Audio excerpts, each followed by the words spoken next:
दोस्तों, हॉकी के जादूगर कहे जाने वाले मेजर ध्यानचंद को किसी परिचय की जरूरत नहीं है। ध्यानचंद का जन्म 29 अगस्त 1905 को हुआ था और उनके जन्मदिन को भारत में खेल दिवस के तौर पर मनाया जाता है। खेल में प्रदर्शन और उपलब्धि के आधार पर इस दिन खिलाड़ियों को राजीव गांधी खेल रत्न और अर्जुन अवार्ड से सम्मानित किया जाता है। ध्यानचंद के बारे में तो वैसे कई किस्से हैं, लेकिन जर्मनी के तानाशाह हिटलर के साथ उनकी मुलाकात इतिहास के पन्नों में आज भी दर्ज है। हॉकी के इतिहास की जब जब बात आएगी, उसमें ध्यानचंद का नाम हमेशा लिया जाएगा। उन्हें उनके अद्भुत खेल के लिए हॉकी का जादूगर माना जाता है। ये हॉकी में वही स्थान रखते थे जो क्रिकेट में सर डॉन ब्रैडमैन का है। अपने खेल के अलावा ध्यानचंद अपनी अन्य किस्सों के लिए भी काफी जाने जाते हैं। उनके बारे में कहा जाता है कि 1936 में बर्लिन और ओलंपिक खेलों के दौरान उन्होंने हिटलर का एक विशेष प्रस्ताव ठुकरा दिया था।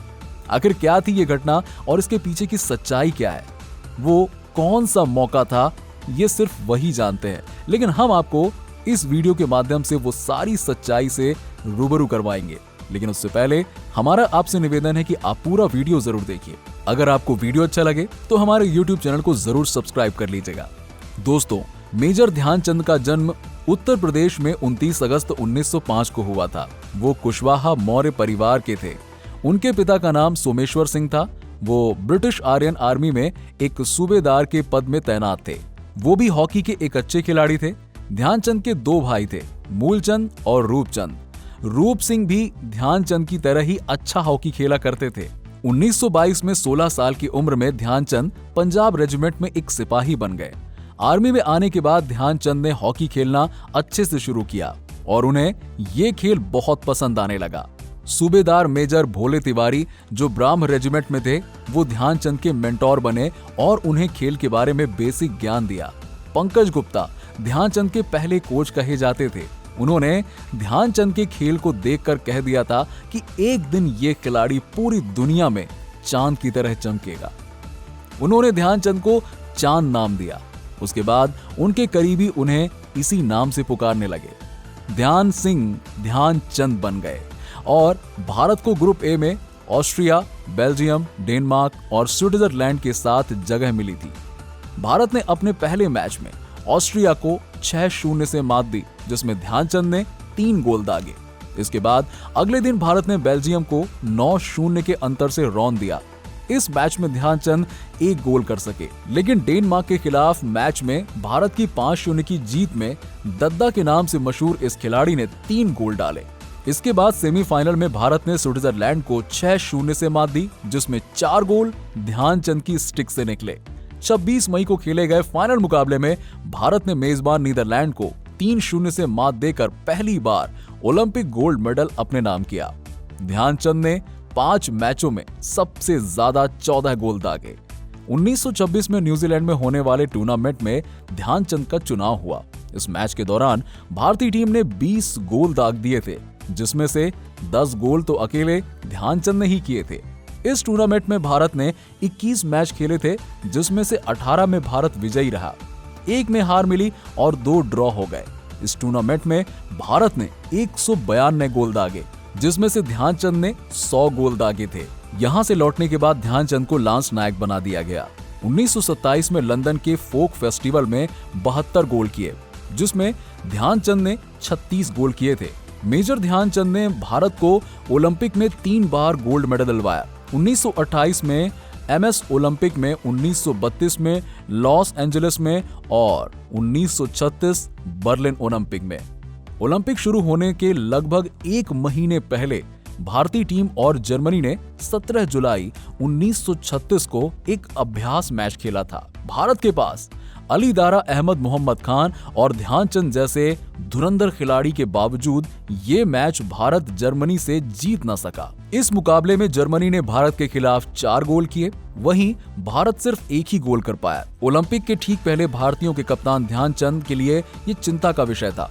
कहते हैं कि हार के बाद वो पूरी रात सो नहीं पाए। उन्हें इस बात का डर सताने लगा कि कहीं ओलंपिक में भारत का ताज छिन न जाए। हालांकि सुबह होते ही उन्होंने अपनी गलतियों से सीखते हुए आगे की रणनीति बनाई। जल्द ही वो अपनी पूरी टीम को मानसिक रूप से ओलंपिक खेलने के लिए तैयार किया उन्होंने। ध्यानचंद की टीम एकदम नई एवं तरोताजा लग रही थी। तेजी से वक्त बीता और ओलंपिक भी आ गया। 1936 को भारतीय टीम को हंगरी का सामना करना था। दोनों टीमें मैदान पर उतरी।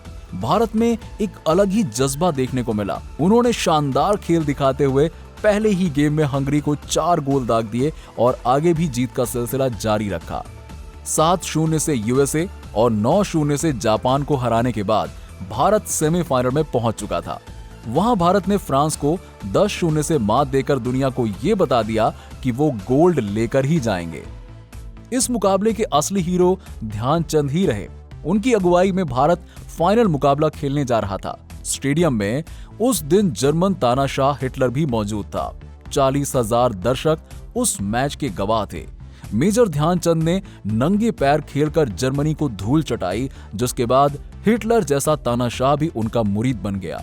हिटलर के सामने उन्होंने कई गोल दागकर ओलंपिक में जर्मनी को मात दे दी। तानाशाह हिटलर ने मेजर ध्यानचंद को जर्मनी की ओर से खेलने और बदले में अपनी सेना में उच्च पद पर आसीन होने का प्रस्ताव दिया, लेकिन उन्होंने हिटलर के प्रस्ताव को ठुकरा दिया। हिटलर ने ही मेजर ध्यानचंद को हॉकी के जादूगर की उपाधि दी थी। भारतीय टीम की तर्ज पर जर्मनी भी अपने विजय रथ पर आगे बढ़ा। जर्मनी की क्रूर तानाशाह हिटलर था, जिसने फाइनल मुकाबले के लिए पूरे जर्मनी को बदल डाला। स्टेडियम के आसपास इलाके में खास इंतजाम किए गए। सभी को जर्मनी की टीम का हौसला बढ़ाना, स्टेडियम पहुंचने का आदेश दिया गया। हिटलर ने सुनिश्चित किया कि ये फाइनल मुकाबले में वो खुद खड़ा रहेगा। वो किसी भी कीमत पर जर्मनी को जीतते हुए देखना चाहता था। दूसरी ओर ओलंपिक शुरू होने से पहले एक अभ्यास मैच में जर्मनी भारत को हरा चुका था, इसीलिए उनके हौसले बुलंद थे। वो अपनी जीत को लेकर आश्वस्त लग रहे थे। हालांकि भारतीय टीम भी खुद को कमजोर मानकर नहीं चल रही थी। कप्तान ध्यानचंद सहित सभी खिलाड़ी आत्मविश्वास से भरे पड़े थे। भारत और जर्मनी को 14 अगस्त को मैच खेलना था, लेकिन ऐन मौके पर तेज बारिश ने सारा मामला गड़बड़ कर दिया। मैदान पूरी तरह से खराब हो चुका था, इसलिए मैच को टाल दिया गया और अब ये मुकाबला अगले दिन यानी कि 15 अगस्त को होना था। मैच शुरू होने से पहले भारतीय खिलाड़ी थोड़ा चिंता में दिखे, लेकिन जब वो मैदान पर उतरे उनके तेवर ही बदल गए। उनके लिए ये मैच बहुत ही महत्वपूर्ण था। मुकाबले से पहले ध्यानचंद ने सभी खिलाड़ियों से कुछ बातें कहीं और जीत के लिए उनका हौसला बढ़ाया। रेफरी के इशारे पर भारतीय टीम मैच को जीतने के लिए निकल पड़ी। जर्मनी के खिलाड़ियों को यकीन नहीं हो रहा था कि वो उसी टीम के साथ खेल रहे हैं जिन्हें उन्होंने अभ्यास में बड़े अंतर से हराया था। मेजर ध्यानचंद कुछ इस तरह गेंद को हॉकी से लेकर दौड़ रहे थे मानो उन्होंने हॉकी से गेंद चिपका रखी हो। देखते ही देखते भारतीय टीम ने एक के बाद एक गोल दागने शुरू कर दिए। मैच में एक पल ऐसा आया कि पूरा मैदान में सन्नाटा छा गया। भारतीय टीम उन्हीं के मैदान पर जीतकर विश्व विजेता बनने जा रही थी। जर्मन खिलाड़ियों के चेहरे पर हार देखते ही बन रहा था। वो सुस्त पड़ चुके थे। इसी बीच भारतीय टीम ने अपना आखिरी गोल दागकर 8-1 से मुकाबला जीत लिया।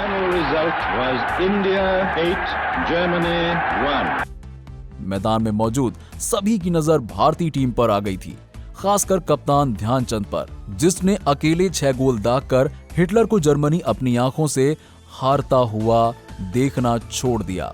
सभी लोग उनके अभिनंदन में तालियां बजा रहे थे। ध्यानचंद को अपनी टीम पर गर्व था, क्योंकि उन्होंने भारत की लाज रख ली थी। साथ ही भारत को ओलंपिक में एक और गोल्ड मेडल दिलवा दिया। इस हार के बाद पूरे स्टेडियम में शांति छा गई। सबकी नजरें हिटलर की तरफ थीं कि वो अब क्या करेगा। वो किसी भी कीमत पर चाहता था कि जर्मनी ये मैच जीते। लोगों को लग रहा था कि कहीं वो आग बबूला होकर तानाशाही का कोई नया उदाहरण ना पेश कर दे, पर हिटलर किसी और ही प्रतिक्रिया में खोया हुआ था। हिटलर ध्यानचंद के खेल से बहुत ज्यादा प्रभावित हुआ। वो जल्द से जल्द भारतीय टीम के कप्तान मेजर ध्यानचंद से मिलना चाहता था। भारतीय टीम को सम्मान देने के लिए मंच पर पहुंचा और आगे बढ़कर ध्यानचंद को पदक पहनाया। वो जाने लगे, तभी हिटलर ने उन्हें कहा कि रुको। उसने अपना हाथ बढ़ाते हुए ध्यानचंद से कहा, मैंने इससे पहले तुम्हारे जैसा कोई भी खिलाड़ी नहीं देखा। तुम्हारे हाथों और स्टिक में जादू है। तुम हॉकी खेलने के अलावा क्या करते हो? ध्यानचंद मुस्कुराते हुए बोले, मैं भारतीय सेना में लांस नायक हूँ। इस पर हिटलर ने कहा, तुम जर्मनी आ जाओ, मैं तुम्हें बिल मास्टर बना दूंगा। उस समय सेना का ये बहुत बड़ा पद था। ध्यानचंद हिटलर के प्रस्ताव को सुनकर हैरान थे। उन्हें समझ नहीं आ रहा था कि वो क्या करें। फिर भी उन्होंने साफ कहा, माफ करें, भारत मेरा देश है, मैं वहीं ठीक हूँ। भारत मेरी मातृभूमि है, मैं उसी के लिए खेलूंगा। हॉकी के जादूगर का जवाब सुनकर हिटलर बहुत ज्यादा प्रभावित हुए। इस प्रकार मेजर ध्यानचंद भारत के लिए गोल्ड जीतने के साथ साथ हिटलर का दिल जीतने में भी कामयाब रहे। हिटलर ने उन्हें सम्मान के साथ विदा किया। हिटलर जैसे तानाशाह के सामने भी भारत को सर्वोपरि मानने वाले ध्यानचंद के जज्बे को हम सलाम करते हैं। वो भले ही हमारे बीच नहीं है, लेकिन खेल जगत में उनके योगदान को हमेशा याद किया जाएगा। मेजर ध्यानचंद को साल 1970 में पद्म भूषण से सम्मानित किया गया। साथ ही साथ उन्हें भारत रत्न देने की चर्चा भी जोरों पर थी। दोस्तों, आशा करते हैं कि आपको ये वीडियो पसंद आया होगा। अगर आपको वीडियो पसंद आया हो तो इस वीडियो को ज्यादा से ज्यादा शेयर कीजिएगा और वीडियो को लाइक करना बिल्कुल ना भूलें। अगर आपने अभी तक हमारे YouTube चैनल को सब्सक्राइब नहीं किया है तो इसे सब्सक्राइब कर लीजिएगा। मिलते हैं आपसे नेक्स्ट वीडियो में कुछ और टॉपिक के साथ। तब तक के लिए नमस्कार।